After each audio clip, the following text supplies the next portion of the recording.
तो hello everyone. आज हम पढ़ेंगे, कल का टॉपिक कंटिन्यू करते हुए आज हम पढ़ेंगे नॉमेनक्लेचर की ऑर्गेनिक कंपाउंड्स को नाम कैसे दिए जाते हैं।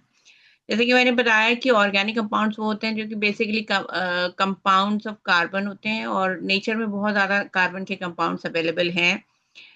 आप उनको डिफरेंशिएट कैसे करेंगे? By giving them specific name, है ना। आप अगर उनको एक नाम देते हैं तो आप उनको डिफरेंशिएट कर सकते हैं, ठीक है। तो इसलिए उनको नाम देना जरूरी है और नॉमेनक्लेचर के कुछ रूल्स हैं। रूल्स आपको फॉलो करने हैं तभी आप नाम दे सकते हैं। तो नॉमेनक्लेचर में हम क्या स्टडी करेंगे? Specific name given to a molecule and formula used to represent the molecule. तो तीन टाइप के फॉर्मूला हम यूज करते हैं मतलब ऑर्गेनिक केमिस्ट्री में। एक होता है एम्पेरिकल फॉर्मूला, दूसरा है मॉलिक्यूलर फॉर्मूला और तीसरा है स्ट्रक्चरल फॉर्मूला। अभी आप डेफिनेशन देख लीजिए, बाद में अगली स्लाइड में मैं एग्जाम्पल देके समझाऊंगी कि ये होते क्या है, इनमें तीनों में डिफरेंस क्या है। एम्पेरिकल फॉर्मूला होता है कि जितने भी एक मॉलिक्यूल में जितने भी एटम्स हैं उनका सिंपलेस्ट होल नंबर रेशियो आप रिप्रेजेंट करते हैं। जैसे कि इथेन है C2H6, तो इसमें रेशियो क्या होगा? इसमें CH3, ठीक है। 2 3 6, तो सिंपल होल नंबर रेशियो क्या होगा इसका? CH3। तो इंपेरिकल फॉर्मूला है इसका CH3, ठीक है। मॉलिक्यूलर फॉर्मूला क्या होता है? It is the actual number of molecules present in actual number of atoms present in a molecule. जैसे C2H6 इथेन है तो इसका मॉलिक्यूलर फॉर्मूला C2H6 ही होगा। एम्पेरिकल फॉर्मूला में आप सिंपल होल नंबर रेशियो लेते हैं। Molecular formula is the actual representation of atoms present in a molecule. तीसरा स्ट्रक्चरल फॉर्मूला, इसमें क्या होता है कि एटम किस तरह से बॉन्डेड है, डबल बॉन्ड है, सिंगल बॉन्ड है, वो दिखाया जाता है। That is called the structural formula. एक एग्जांपल देख के हम समझ सकते हैं इसको। एग्जांपल से हम समझ सकते हैं। ये देखिए, जैसे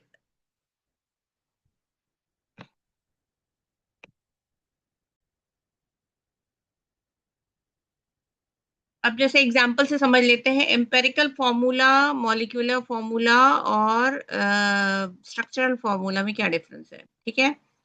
अब ये है जैसे एम्पेरिकल फॉर्मूला, ठीक है। एम्पेरिकल फॉर्मूला मैंने बोला it represent the simplest whole number ratio of all the atoms present in a molecule, ठीक है। अब जैसे इथेन है, इथेन का मॉलिक्यूलर फॉर्मूला है C2H6। रेशियो क्या होगा कार्बन और हाइड्रोजन का? CH3, तो उसका एम्पेरिकल फॉर्मूला हुआ CH3। 2 3 6 CH3, सिंपल रेशियो आ गया, ठीक है। Ethanoic acid is CH3COOH। Ethanoic acid क्या होता है? CH3COOH। इथेनोइक एसिड क्या है? CH3COOH, CH3COOH, ठीक है। तो इसका मॉलिक्यूलर फॉर्मूला क्या होगा?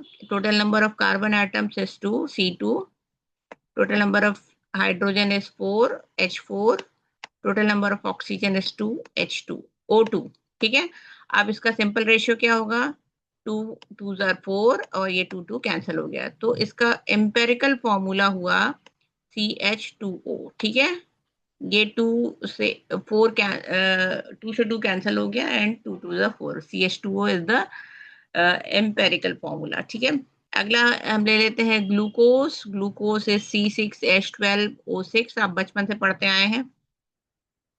तो ग्लूकोज का मॉलिक्यूलर फॉर्मूला C6H12O6 है। इसका सिंपलेस्ट रेशियो ले लेते हैं, 6 6 कैंसिल हो गया, 6 2 12, तो इसका भी एम्पेरिकल फॉर्मूला हुआ CH2O। तो आप देख सकते हो दो मॉलिक्यूल्स के एम्पेरिकल फॉर्मूला सिमिलर हो सकते हैं, बट इसलिए आपको मॉलिक्यूलर फॉर्मूला के साथ ही डील करना है। अब स्ट्रक्चरल फॉर्मूला कैसे है कि सारे एटम्स किस तरीके से जुड़े हैं। इथेन में कार्बन, 2 कार्बन है तो आपने 2 कार्बन लगा दिए। एक कार्बन 4 बॉन्ड बना सकता है, तो ये कार्बन कार्बन के बीच में सबसे पहले आप एक बॉन्ड डालिए। उसके बाद कार्बन के पास 4 वैलेंसीज हैं, 4 बॉन्ड बना सकता है, तो एक कार्बन के साथ हमने 3 हाइड्रोजन और जोड़ दिया है। जो चौथा बॉन्ड है उसने कार्बन के साथ बनाया है। सिमिलरली इधर पे भी, तो इसका फॉर्मूला हुआ C2H6। स्ट्रक्चरल फॉर्मूला में आपको पता है एक ऑक्सीजन 2 बॉन्ड बना सकता है, ठीक है? तो पहले आपने कार्बन और ऑक्सीजन के बीच में एक डबल बॉन्ड बना दिया। इसके अलावा एक और है हमारे पास ऑक्सीजन और वो हाइड्रोजन से अटैच है, ठीक है? एक और कार्बन है जो कि कार्बन को 4 वैलेंसी और ऑक्सीजन को 2 वैलेंसी बतानी है, इसलिए वो इस तरह का अरेंजमेंट हुआ है। तो मॉलिक्यूलर फॉर्मूला में इस तरीके से अरेंज है, ऐसे ग्लूकोज है। आप हमेशा ध्यान रखिए कार्बन की वैलेंसी 4 है, ऑक्सीजन की 2 है, तो उतने वो बॉन्ड दिखने चाहिए आप जब एक फुल स्ट्रक्चरल फॉर्मूला बनाएंगे। अब इतना लंबा स्ट्रक्चरल फॉर्मूला, ऑर्गेनिक केमिस्ट्री तो बहुत बड़ी है, बार बार बनाना पॉसिबल नहीं है, इसलिए हम इसको कंडेंस फॉर्म में मोस्टली यूज करते हैं रिएक्शन लिखते समय, है ना? कंडेंस फॉर्म क्या है? ये है CH3CH3, लिख दिया हमने CH3CH3, CH3COOH लिख दिया यहाँ पर, और C6H12O6 आप सिंपली भी यूज कर सकते हैं या उसको कंडेंस फॉर्म में भी लिख सकते हैं, ठीक है? तो ये हो गया difference between empirical, molecular and structural formula. फिर स्ट्रक्चरल फॉर्मूला को आप for the ease of writing, आप बार बार बॉन्ड नहीं बना सकते ना, तो आप उसको कंडेंस फॉर्म में लिखते हैं, ठीक है? नेक्स्ट है हमारा, आता है नॉमेनक्लेचर के लिए आपको कुछ रूल्स फॉलो करना है ताकि आप दो मॉलिक्यूल के बीच में डिफरेंशिएशन रख पाए, ठीक है?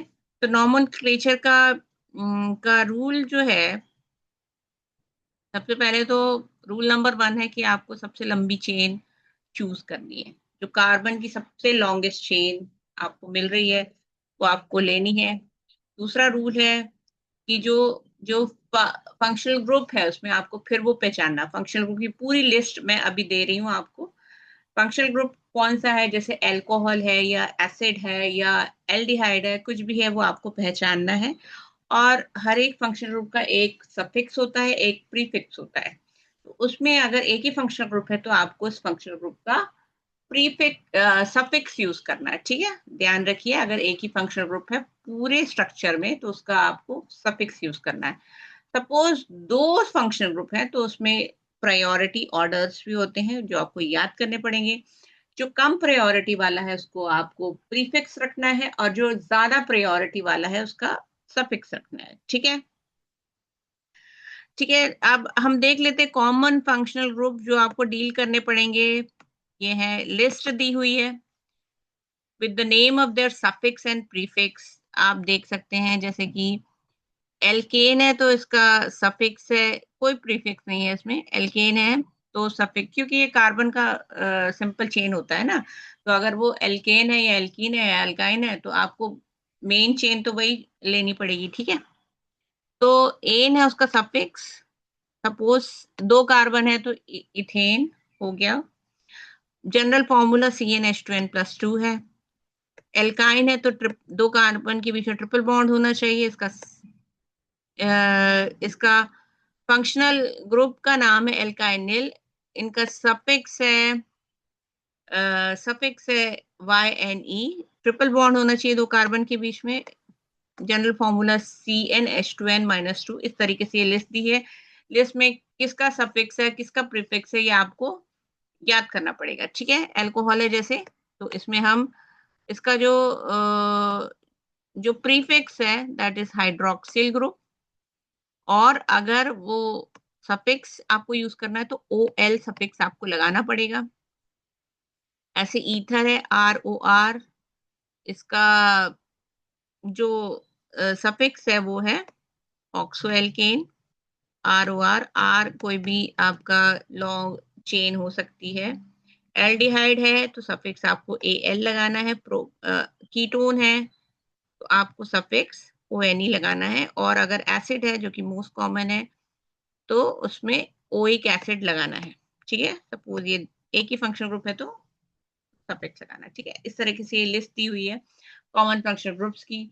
लिस्ट आपको याद होनी चाहिए अगर आप एक 12th क्लास के स्टूडेंट हैं तो, या 11th +1 के स्टूडेंट है तो आपको ये लिस्ट याद होनी चाहिए, क्योंकि आप रूल्स उसी क्लास में स्टार्ट करते हैं। या आप अगर 10th ICSE के स्टूडेंट हैं तो भी आपको ये लिस्ट याद होनी चाहिए, ठीक है?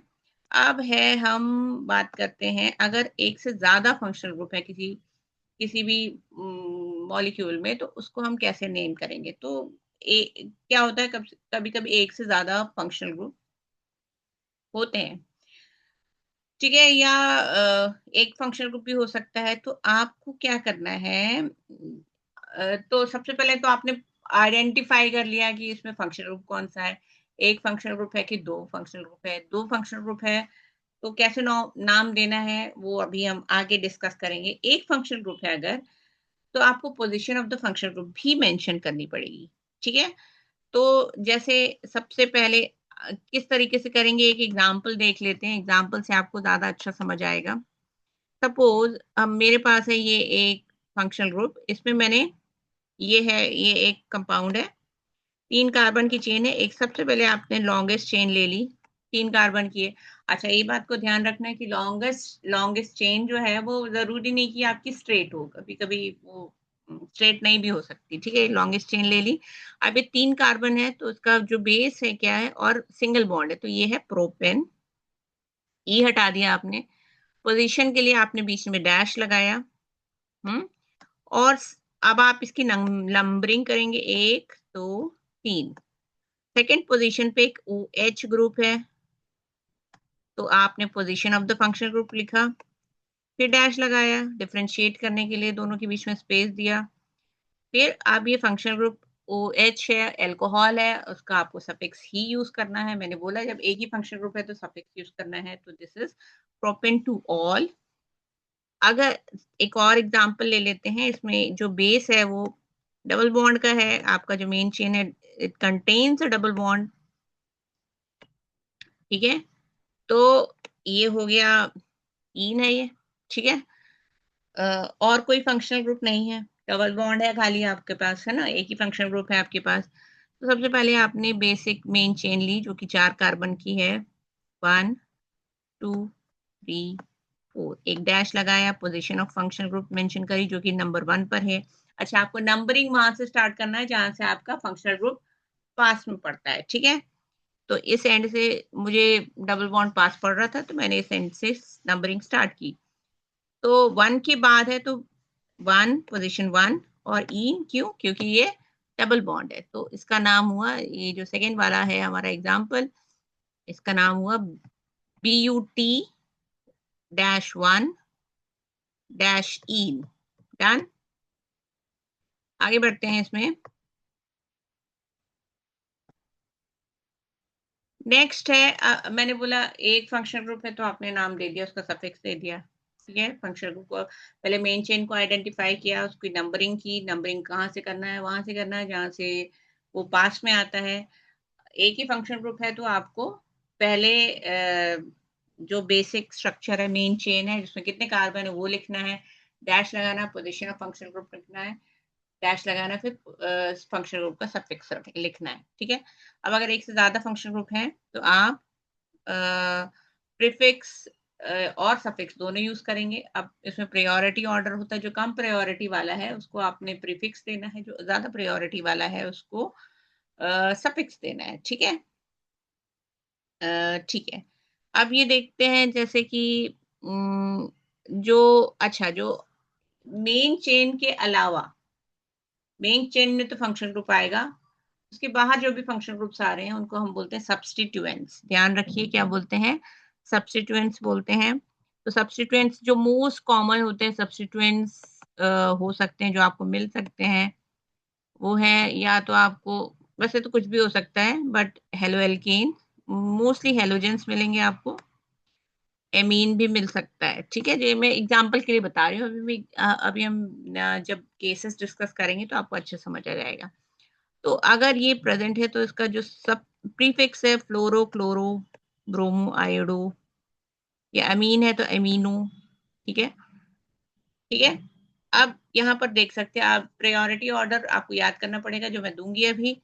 अब यहाँ पर देखो मेन चेन है 2 कार्बन की, हुँ? अब इसमें एक क्लोरो है, तो इसका स्ट्रक्चर कैसा हुआ? स्ट्रक्चर मैं बना देती हूँ। सी सी 2 कार्बन की चेन है, एक है Cl लगा हुआ है, H, H, H, H, ठीक है। मेरी कार्बन, मैंने चेन सेलेक्ट कर ली, मैंने नंबरिंग कर दी। पोजीशन 2 पे है मेरा क्लोरीन, तो इसका नाम होगा क्लोरोइथेन, ठीक है। सिमिलरली आपको क्या पहुंचा, मेन चेन के अलावा जो भी ग्रुप प्रेजेंट है वो सब्स्टिट्यूएंट है। सब्स्टिट्यूएंट का हमेशा प्रीफिक्स रखा जाता है, सफिक्स नहीं रखा जाता, ठीक है। मेन फंक्शनल ग्रुप के अलावा जो भी ग्रुप है उसका प्रीफिक्स आपको लिखना है। उसके बाद अभी एक एग्जांपल मैंने डिस्कस करके बता दिया, ठीक है। आगे बढ़ते हैं, एग्जांपल थोड़े और देख लेते हैं। जैसे कि ये एक एग्जांपल है मेरे पास। अब यहाँ पर आप देख सकते हो ये मेरी मेन चेन है, मैंने नंबरिंग करी 1 2 3 4। सेकेंड पोजीशन पर एक मिथाइल ग्रुप है, तो पोजीशन लिखी, डैश लगाया, ग्रुप का नाम लिखा मिथाइल। मेन चेन 4 कार्बन की है तो ब्यूटेन, 2 मिथाइल ब्यूटेन इसका नाम है। इधर पर भी सिमिलर है, 5 कार्बन की चेन है, सॉरी, हाँ यहाँ पर 5 कार्बन की चेन नहीं है, 1 मिनट, 2 मिनट रुकते हैं। ये भी 4 कार्बन की है वैसे तो, ठीक है। 2 मिथाइल ब्यूटेन 4 कार्बन की ही चेन है यहाँ पर भी। और अगर आपको इसको पेंटेन बनाना तो 1 कार्बन और जोड़ना पड़ेगा, ठीक है। मैं बना देती हूँ। अगर ये 2 मिथाइल पेंटेन है तो 1 कार्बन आपको और अटैच करना पड़ेगा और उसके साथ 3 हाइड्रोजन अटैच करने पड़ेंगे, ठीक है। थोड़ा सा यहाँ पर है, तो ये हुआ 5 कार्बन। सेकेंड पोजीशन पे मिथाइल है तो 2 मिथाइल पेंटेन। अब यहाँ पर इस एग्जाम्पल को देखते हैं, 3 कार्बन की चेन है, यहाँ से नंबरिंग कर दी, 1 और 2 पे है क्लोरीन, क्लोरो ग्रुप 1-2, ठीक है। अगर आपको दो दो पोजीशन मेंशन करनी है तो बीच में डैश लगाएं, बीच में कॉमा लगाएंगे, फिर डैश लगाएंगे, and name of the substituent, that is 2 बार है तो डाइक्लोरो, 3 बार है तो ट्राइक्लोरो, सिंगल है तो क्लोरो सर, ठीक है। Dichloro propane. इधर पर हम देखते हैं,